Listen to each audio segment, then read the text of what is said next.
Okay, so today we're going to be doing something very interesting. Today we're going to be discussing every single canonical Dragon Ball timeline, as it's more confusing than you might think, and the main timeline that we follow throughout the show is not the original timeline, and it's not even Future Trunks' timeline. Just keep in mind we're not going to be discussing any non-canonical timelines, such as the evil Future Gohan from Dragon Ball Heroes, or any of the movie timelines. And if you guys like more videos like this, be sure to drop a like, comment, and subscribe, as well as checking out our Sekai hoodies, joining our Discord server, and let's jump straight into it. So every single timeline starts out the same, with Goku being born in age 737 and being sent to Earth. The full events of Dragon Ball unfold as per usual, where Goku ends up fighting Piccolo Jr., enters the Saiyan Saga and the Frieza Saga, until he finally comes back from Wrld in age 764, which is where all the differences arise. So timeline A is our original future timeline. This is actually the main original Dragon Ball timeline, where Goku defeats Frieza and King Cold via a close call when he comes back from Wrld, and he later gets sick with the heart virus and dies in age 766. This future timeline is tormented by the androids, goes through the history of Trunks movie, and this version of future Trunks has to end up going back in time to save Goku and give him the heart medicine. Now, this isn't the future Trunks that you're actually thinking about, because this future Trunks tries to go back to the past to tell everyone that he has managed to deactivate the androids, and is immediately killed by a version of Imperfect Cell that takes his time machine and goes back to the past. Because he deactivated the androids, this future Trunks did not train with Vegeta in the hyperbolic time chamber, because Cell was not a perceived threat, which is why he's a much weaker version and was actually killed by Imperfect Cell, who ended up returning, like I said, returning to his larva state, takes future Trunks' time machine, and goes back to a year before Trunks initially intended to show up, which was year 763 in Timeline C. Now, Timeline B is one of the only timelines which is actually entirely unseen. This timeline is where Future Trunks A goes back to, gives Goku the heart virus, and stops the androids from this timeline before leaving back to Trunks' original timeline A. This timeline is never seen, but should start around 764, where Goku receives the heart medicine from Future Trunks. This timeline ends up with Goku, Vegeta, and all our main cast alive, but they did not go through the Cell Saga. And the androids in this timeline were very likely deactivated, and 16 was very likely not even discovered. Also, the Gohan of this timeline is physically a year younger than our main Dragon Ball timeline, due to not having trained with Goku in the hyperbolic time chamber. Timeline C is the main Future Trunks timeline that you're probably familiar with. This is another Future Trunks, which is very similar to the previous one, which goes back in time, much like the other one did, but this time he goes to Timeline D, like in the unseen Timeline B, but this time, this Trunks ends up going to the hyperbolic time chamber with Vegeta, and is the one that we see in the Cell Saga where Gohan fights Cell. This Trunks becomes much more powerful, unlocks Super Saiyan Grade 3 in the hyperbolic time chamber, is killed by Cell, then later revived after the fight against Gohan, and returns to his own timeline after the fight. When he returns to his timeline, he kills Imperfect Cell, unlike the version of himself in Timeline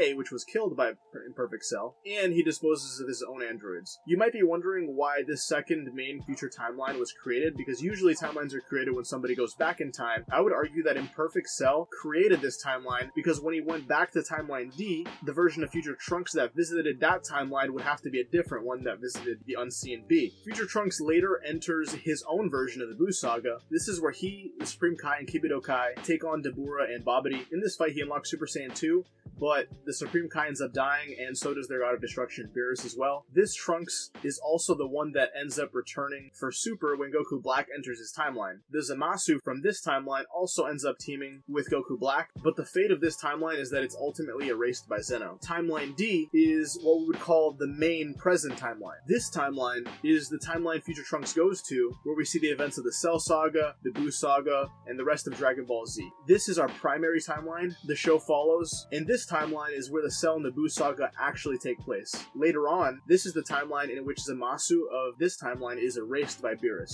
In this timeline, we also get to see the abilities of Whis and Hit, where Whis can rewind time and Hit has a time skip, but these do not create separate timelines because Hit's ability is essentially a pause, and Whis' ability is to rewrite, not go to an alternate past. Timeline E is very similar to the regular main Super timeline. This is Goku Black's timeline. There's actually a branch from D and E, because in E, Zamasu kills Gowasu in around age 779, becomes Goku Black, then kills Goku and his family, then he recruits Zamasu from the alive Future Trunks' timeline in C. So technically this timeline should look like more like this, because it branches off. but let's stick to our original format due to simplicity and consistency. And now we have our final timeline, F. This timeline is identical to Future Trunks' timeline, where Gohan died and all of the events are the same, but the Future Trunks of this world did not go back in time for the Dragon Ball Super events, because this is before Goku Black. So Future Trunks from the Super timeline in C is in this timeline with this Future Trunks. There are also technically 2 Mai's here as well. So those are the 6 major Dragon Ball timelines. There are some complications, and you do have some weird timelines, like F has 2 Future Trunkses. Basically, one is, like I said, the Z Trunks, and the other is the Super Trunks. I feel like an easy way to distinguish them, if they wanted to bring them back into the story, would be to either have them fuse and just give us one Future Trunks, which is stronger, or distinguish them between the gray and blue hair colors. There's also Goku Black's original timeline, which is kind of weird because that's basically a Dragon Ball Super timeline, but Goku is dead and Vegeta's still alive.